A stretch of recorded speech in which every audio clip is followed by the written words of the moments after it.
अजीत हमारे साथ लगातार इस खबर पर बातचीत करने के लिए लखनऊ जुड़े हुए हैं। अजीत, वाकई में पहला उदाहरण, एक व्यक्ति जिसकी विधायकी 2 बार चली गई अयोग्यता की वजह से, अयोग्य करार दिए गए। देखिए बिल्कुल ये एक तरीके से कहा जाए, अगर दूसरी भाषा में कहा जाए तो आप अपरिपक्व हैं, लगातार ऐसी हरकतें करते हैं जिसकी वजह से आप सवालों के घेरे में आ जाए। लेकिन आजम खान का जो परिवार था वो अपनी ताकत का इस्तेमाल गलत तरीके से करने के लिए जाना जाता है। देखिए जौहर यूनिवर्सिटी पर लगातार जांच चल रही है, वहां सरकारी जमीनों पर कब्जा किया गया, लोगों की जमीनें कब्जा की गई। मैंने पहले बताया कि 100 से ज्यादा मुकदमे लिखे गए और सरकार की तरफ से लिखे गए। सरकार लगातार ये कह रही थी कि जो किया है, जो पाप किया है उसका उनका फल उनको भुगतना पड़ेगा। तो अब देखिए अब्दुल्ला आजम ऐसे वाकई में ऐसे विधायक होंगे जिनकी 2 बार, एक बार जन्म प्रमाण पत्र पर, और अब देखिए जो मुरादाबाद के एमपी एमएलए कोर्ट ने 7 क्रिमिनल अमेंडमेंट एक्ट और 427 जो सीआरपीसी की धारा 427, यानी आप सरकारी कार्य में बाधा पहुंचा रहे हैं जानबूझकर। उस मामले में 2008 का जो मामला था उसकी सुनवाई पूरी हुई और कल उनको सजा सुनाई गई, जुर्माना दिया गया। उस मामले पे अब देखिए विधानसभा की तरफ से क्लियर कर दिया गया, सीट को रिक्त घोषित कर दिया गया। तो अब रामपुर की जो सीट है स्वार टांडा, जहां से अब्दुल्ला आजम विधायक थे, वहां पर अब दोबारा चुनाव होगा, यानी अब उपचुनाव होगा। अब नोटिफिकेशन कब तक जारी हो सकता है चुनाव आयोग की तरफ से, कितना वक्त लग सकता है? क्या यह माना जाए कि अभी 5-6 महीने लग जाएंगे या फिर उससे पहले भी हो सकता है?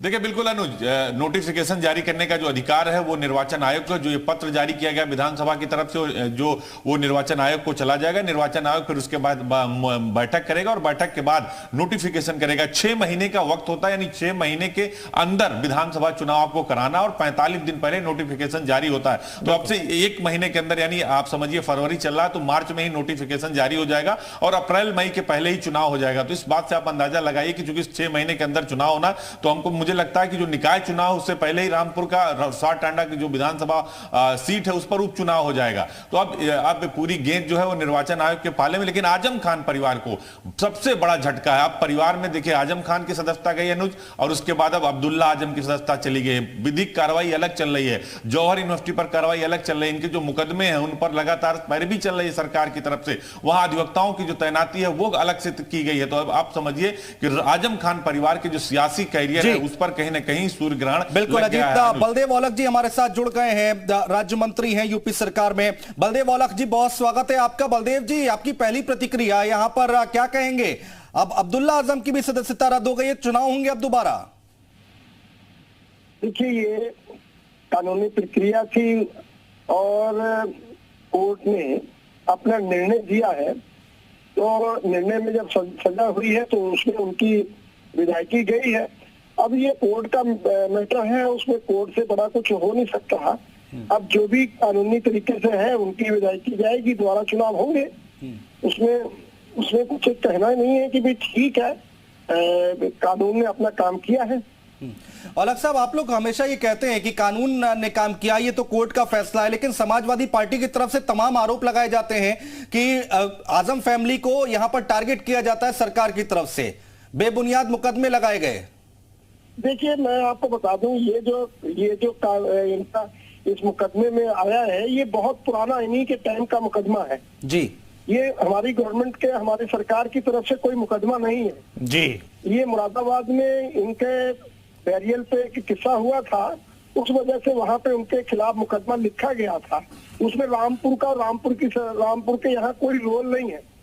तो मैं तो यही कहना चाहता हूँ, उस समय जब FIR हुई है तो मुरादाबाद में हुई है, और मुरादाबाद में हुई है तो उसमें जो भी अब लगातार केस चल रहा था तो उसका निर्णय कल आया। औलख साहब, लेकिन समाजवादी पार्टी तो कहती रहती है भाई ये चलिए 2008 का ये मामला है, आपकी सरकार ने ये मुकदमा दर्ज नहीं किया था, लेकिन समाजवादी पार्टी ये कहती रही है कि आप अब्दुल्ला आजम या आजम खान की फैमिली को आप लोग टारगेट करते रहते हैं। देखिए मैंने आपको बताया, आपने बताया है अभी कि 2008 में हुआ है, और अब देखिए इसमें सरकार का कोई भी, जब सरकार का तो ये है कि हम लोग इसको जबरदस्ती कर रहे हो। अब ये सरकार में क्या है कि भी मुकदमा चल रहा था, अब उसका कल निर्णय आया है तो निर्णय का स्वागत करना चाहिए। जो ये निर्णय अदालत देती है उसका हम स्वागत करते हैं, और जो भी आगे प्रक्रिया होगी वो तो होगी। औलख साहब, रामपुर जो है किला कहा जाता है समाजवादी पार्टी का, हालांकि आप लोग ने बैक टू बैक वहां पर चुनाव जीते हैं। पसमानदा सम्मेलन भी आपने कराया था, मंच पर आप मौजूद थे, मुझे याद है। इस बार चुनाव में क्या होगा जब नोटिफिकेशन जारी होगा चुनाव आयोग की तरफ से? चुनाव हम जीतेंगे, जनता हमारे साथ है। जनता माननीय मुख्यमंत्री जी के नेतृत्व में, माननीय प्रधानमंत्री जी के नेतृत्व में जनता पूरी तरह भारतीय जनता पार्टी के लोग खड़े हैं और चुनाव हम लोग जीतेंगे। और बाकी इनके पास कुछ मुद्दा नहीं है, बस यही कह सकते हैं कि उनको टारगेट बनाया जा रहा है। टारगेट का है, ये तो भी अदालत के काम है, अदालत ने निर्णय दिया है अपना, तो उसको स्वागत करते हैं। बलदेव जी, अब कहते हैं कि रामपुर का किला आपने पूरी तरीके से नेस्तनाबूद कर दिया। अब तो ठीक है, ये उनके कर्म हैं जिसकी सजा उन्हें मिली है, उनकी विधायकी चली गई है, लेकिन अब आपके पास मौका, यानी कि बीजेपी के पास मौका है कि रामपुर के किले को पूरी तरीके से नेस्तनाबूद कर दें। देखिए रामपुर का लगातार 2017 से पहले क्या हाल था और 2017 के बाद क्या हालत, लगातार जिला तरक्की कर रहा है और जिले में काम हो रहे हैं। ईमानदारी से लोग अपनी मेहनत कर रहे हैं और अपने रामपुर की तरक्की के लिए बेहतर काम कर रहे हैं। अब ऐसा नहीं है, सब लोगों को आजादी है। हाँ, 2017 से पहले कोई भी आजादी नहीं थी, क्योंकि आप जानते हैं कि क्या माहौल था 2012 से लेकर 2017 तक। तो इसलिए हम तो यही कहेंगे कि भाई जो निर्णय है उसका स्वागत कर। औलख साहब, ठीक है, आप जरूर यहाँ पर कह रहे हैं कि रामपुर की जनता आपके साथ है, लेकिन जब भी रामपुर का चुनाव हुआ, दोनों उपचुनाव में हमने देखा, जरूर समाजवादी पार्टी के लोग कहते हैं कि यहाँ पर शासन प्रशासन ने चुनाव लड़ा है, यहाँ के डीएम और एसपी ने चुनाव लड़ा है। तो इस बार भी ऐसी आवाजें उठेंगी, लगता है आपको? देखिए जो पार्टी जीतती है ना, जो हारती है, वो क्या कहेगी कि हम अपने कारनामों से हारे। हमने लोकसभा का चुनाव जीता, यहाँ पर हमने अभी रामपुर विधायक का चुनाव जीता, हमने आजमगढ़ में जीता। तो ये जनता जो निर्णय दे रही है, जनता को लग रहा है कि जो प्रदेश तरक्की करेगा वो योगी जी के नेतृत्व में करेगा, प्रदेश तरक्की करेगा माननीय मोदी जी के नेतृत्व में करेगा, इसलिए ये सारी चीजें हो रही। जी शुक्रिया आप जी उत्तर प्रदेश उत्तराखंड से बातचीत करने के लिए। बलदेव औलख साहब कह रहे हैं कि ये कर्मों की सजा मिल रही है अब्दुल्ला आजम को।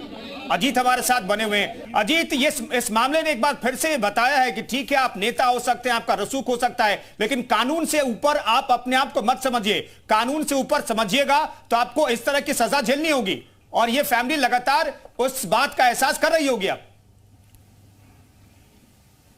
देखिए, बिल्कुल पिछले 5 सालों से 2017 से जब से कुंदन उत्तर प्रदेश में योगी आदित्यनाथ की सरकार आई है, आजम खान और उनके परिवार को यह महसूस हो रहा है कि कानून क्या होता है। अगर आपने कानून तोड़ा है, कानून को हाथ में लिया और जब आपके पास सत्ता थी उसका बेजा इस्तेमाल किया है, तो उसका परिणाम आजम खान सबसे ज्यादा भुगत रहे हैं। और यह सबसे बड़ा उदाहरण भी है उत्तर प्रदेश के अंदर। और देखिए, सार्वजनिक मंच हो, निजी मंच हो, हर जगह खुलकर योगी आदित्यनाथ जो उत्तर प्रदेश के सीएम, उन्होंने बात कही है कि हम किसी भी कीमत पर छोड़ने वाले नहीं है। जो भी अपराध करेगा, जो भी इस तरह की हरकतें करेगा, उसके खिलाफ हम कार्रवाई करेंगे। और उत्तर प्रदेश में भी देखिए यही हुआ। अब अब्दुल्ला आजम की सदस्यता चली गई है।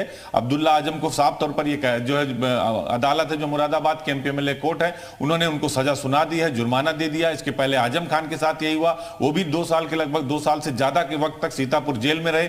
तो एक के बाद उसके पहले जन्म प्रमाण पत्र को लेकर वो सुर्खियों में आए। जौहर विश्वविद्यालय की अभी भी जांच की जा रही, कई एकड़ जमीनें उन्होंने ली। जो सरकारी पुस्तकों की चोरी का मामला सामने आया, लाइब्रेरी की जो पुस्तकें वो जमीन में धंसी मिले। तो निश्चित तौर पर यह मानकर चलिए कि जो आपने किया है उसका फल आपको मिलेगा। और यह बात साफ साफ उत्तर प्रदेश की सरकार ने बार बार, जब कोई बात होती है तो उत्तर प्रदेश के बड़े अफसरान, चीफ मिनिस्टर यही बोलते हैं, देखिए हम छोड़ने वाले नहीं है। और आजम खान को लेकर तो योगी सरकार, आकाश सक्सेना जो अभी विधायक हैं, उसी सीट से जो सदर है रामपुर की, सबसे ज्यादा कंप्लेन उन्होंने किया, सबसे ज्यादा लड़ाई लड़ी उन्होंने। कई बार जो है उस मामले में आजम खान को बैकफुट पे आना पड़ा। और अब देखिए पूरा का पूरा परिवार सियासत से बाहर नजर आ रहा है आज की तारीख में। अब आगे की तस्वीर की अगर हम बात करें तो चुनाव होता है यहाँ पर, और वो होगा ही, ये तो जाहिर सी बात है जब भी हो। लेकिन यहाँ पर अब ये बीजेपी यहाँ पर अगर ये सीट निकालने में कामयाब रही तो बहुत बड़ा मैसेज जाएगा। 24 का चुनाव भी सामने है। देखिए, बिल्कुल बीजेपी पूरी ताकत लगाएगी। और देखिए, आजमगढ़ का उपचुनाव हो चाहे रामपुर का उपचुनाव हो, दोनों लोकसभा के उपचुनाव में दोनों सीटें जीती थी। एक जगह से घनश्याम लोधी, दूसरी जगह से दिनेश लाल यादव निरहुआ। जो विधानसभा का चुनाव, उपचुनाव हो, उसमें आकाश सक्सेना देखिए चुनाव जीते। और अब स्वार टांडा की जो सीट है उस पर भी बीजेपी पूरी ताकत लगाएगी। और देखिए, 2024 के लोकसभा चुनाव से पहले बीजेपी एक बार फिर मैसेज देना चाहेगी। निकाय चुनाव को लेकर देखिए, निकाय चुनाव नहीं कराया बीजेपी ने बिना ओबीसी आरक्षण के, तो बीजेपी पीछे हटने वाली नहीं है। तो अब पूरी ताकत बीजेपी लगाएगी कि आजम खान के परिवार को अब सियासत से बिल्कुल दूर किया जाए,